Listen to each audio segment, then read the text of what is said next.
இன்றைக்கான வீடியோவில் என்ன நடக்குன்னு சொல்லிட்டு பார்க்கலாம். வீடியோக்குள்ளே போகிறதுக்கு முன்னாடி நம்ம சேனலை லைக் அண்ட் சப்ஸ்கிரைப் பண்ணிவிட்டு சப்போர்ட் பண்ணுங்கள். வீடியோ வந்துட்டு செம சூப்பராக செம ஃபன்னாக இருக்குங்க. ரம்யா வந்துட்டு அப்படியே அவையார் கிளவி மாதிரி ஆக்கிட்டாங்கன்னு தான் சொல்லணும். ஃபஸ்ட்டு சீனில் வந்துட்டு அந்த கட்டப்பையை பார்த்து எல்லோரும் ஷாக்காக இப்போ நின்றுக்கிட்டு இருக்காங்க. அப்போ தீபா வந்துட்டு சொல்லிடுறாங்க, எங்கள் இந்த மாதிரி தாங்க அந்த போலீஸ் சாமியார் வந்துட்டு விற்க எல்லாருமே வச்சுருந்தாங்க அப்படின்ற மாதிரி சொல்ல, சரி நான் பார்த்துக்கிறேன் அப்படின்னு சொல்லிட்டு கார்த்தி அதை எடுத்துகிட்டு கிளம்பிடுறாங்க. ஆளுக்கு வந்துட்டு ஒவ்வொருத்திக்க கிளம்பிடுற. ரம்யா மட்டும் வெள்ளத்தனமாக யோசிச்சுட்டு இருக்காங்க. ஐயோ என்ன இது, இவ வேறு போட்டு கொடுத்துட்டாலே, இவன் தீவிரமாக விறங்க ஆரம்பிச்சிருவானே அப்படின்னு சொல்லிட்டு.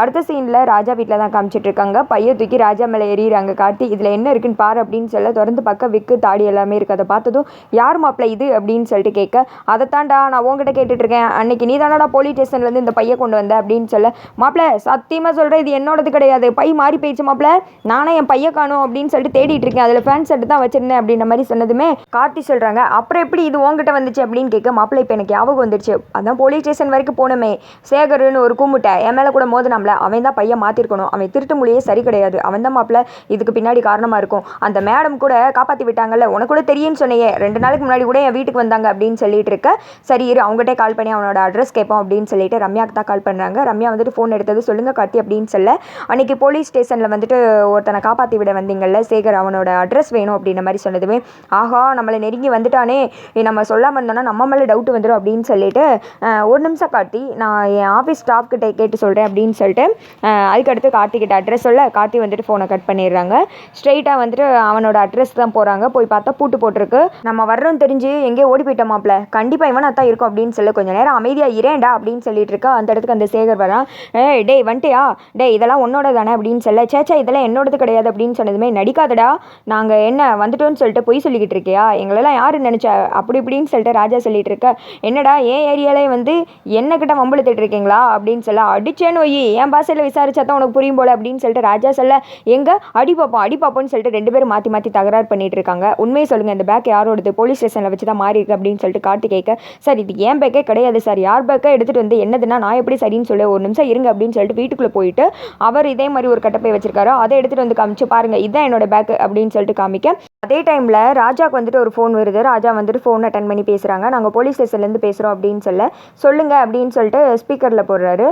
பேக் ஏதோ மாற்றி எடுத்துகிட்டு போயிட்டீங்களாம்ல, அந்த பேக்கோட சொந்தக்காரங்க வந்திருக்காங்க வாங்க அப்படின்னு சொன்னதுமே கார்த்தி ராஜா விறுவிறுன்னு அங்கே தான் கிளம்புறாங்க. உன்னை இன்னொரு நாள் வச்சுக்கிறேன்டா அப்படின்னு சொல்லிட்டு ராஜா அங்கேருந்து குடுகுடு நேர் போய் வண்டியில் உட்காந்துக்கிற.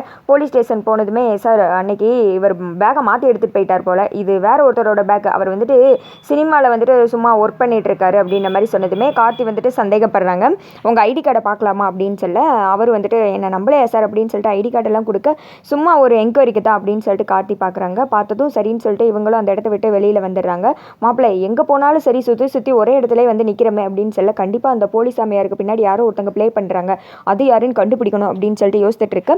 அடுத்த சீனில் வந்துட்டு ரம்யா அந்த போலீஸுக்கும் ஒருத்தன் வந்துட்டு ட்ராமாவுக்கு நடிக்கிறேன்னு சொல்லிட்டு வந்தால அவனுக்கும் வந்துட்டு காசு கொடுக்குறாங்க. நீங்கள் 2 பேர் செஞ்ச உதவியை நான் மறக்க மாட்டேன், இதை யார்ட்டையும் வெளியில் சொல்ல வேணாம் அப்படின்னு சொல்லிட்டு கொடுத்து அமுச்சு விட்டுட்டு, கார்த்தி நீ எங்கே சுற்றினாலும் சரி என்னை கண்டே பிடிக்க முடியாது, நான் அந்த அளவுக்கு சேஃபாக இருக்கேன் அப்படின்ற மாதிரி வில்லத்தனமாக யோசிக்கிறாங்க. அடுத்து தீபாவையும் அபிராமையும் காமிச்சிட்டு இருக்காங்க. அபிராமி விறுவிறுன்னு தீபா கிட்ட வர்றாங்க. தீபா நான் அன்னைக்கு ஏதோ ஒரு பெண் சாமியார் உன் கையில் கயிறு கட்டாங்க, அதுக்கடுத்து புதுசாக கூட உனக்கு ஒரு சக்தி கிடச்சிச்சின்னு சொன்னேல, அவங்க சொல்கிறதெல்லாம் அப்படியே நடக்குதுல அப்படின்னு சொல்ல, ஆமாத்தா அவங்க தான் உங்களுக்காக பாட சொன்னாங்க, பாடினது நீங்கள் கண்டு முழிச்சிட்டிங்க அப்படின்னு சொல்ல, அவங்கள பார்த்து நம்ம வந்துட்டு கல்யாணத்துக்கு நாள் குறிக்கலாம்னு நினைக்க போகலாமா அப்படின்னு சொல்லிட்டு இவங்க 2 பேர் கிளம்புறாங்க.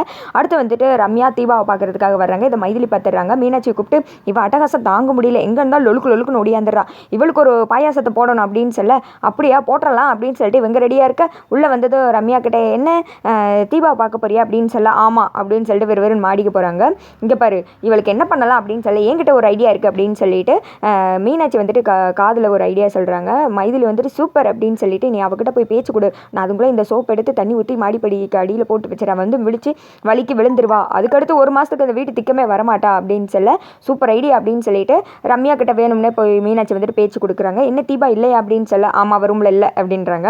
இப்போ அப்பா எப்படி இருக்காங்க அப்படின்னு சொல்ல, என்ன புதுசாக அப்பா மேலே அக்கறை அப்படின்னு சொல்ல, அதெல்லாம் ஒன்றும் இல்லை அன்றைக்கி வீட்டுக்கு வந்தேனே அதான் கேட்டேன் அப்படின்ற மாதிரி மாற்றி சொல்லிட்டு இருக்க, மீனாட்சி வந்துட்டு அப்படியே நைஸாக பேசிக்கிட்டே கீழே வந்து விட்டுட்டு, சரி எனக்கு வேலை இருக்குது அப்படின்னு சொல்லிட்டு நகன்றாங்க. அதே சமயத்தில் ரம்யா அந்த சோப்பில் கால் வச்சு வலிக்கு கீழே விழுந்துற, ஐயோ என்னாச்சு ரம்யா அப்படின்னு சொல்லிட்டு தூக்குற மாதிரி ஆக்ட் பண்ணுறாங்க. எப்படியெல்லாம் நல்லா ராஜமாதா மாதிரி வந்தியே, இப்போ இப்படி ஆகிட்டியே, கம்பீரமாக வந்தியே அப்படின்னு சொல்லிட்டு கலாய்ச்சிக்கிட்டே ஸ்ட்ரெயிட்டாக ஆஸ்பத்திரி போய் சவுன்னு விலகி இருக்குமோ என்னமோ, மாவு கட்டு கூட போட்டிருப்பாங்க, கல்யாணத்துக்குலாம் வரணும்னு அவசியம் கிடையாது, ஸ்ட்ரைட்டாக வந்துட்டு நீ ஹாஸ்பிட்டல் அட்மிட் ஆகி வீட்டிலே இருந்துக்கோ அப்படின்னு சொல்ல உங்களை வச்சுக்கிறேன்டி அப்படின்னு சொல்லிட்டு ரம்யா முறைச்சிக்கிட்டே அங்கேருந்து கிளம்புறாங்க. அதோட பார்த்தீங்கன்னா வீடியோ முடிஞ்சிருது.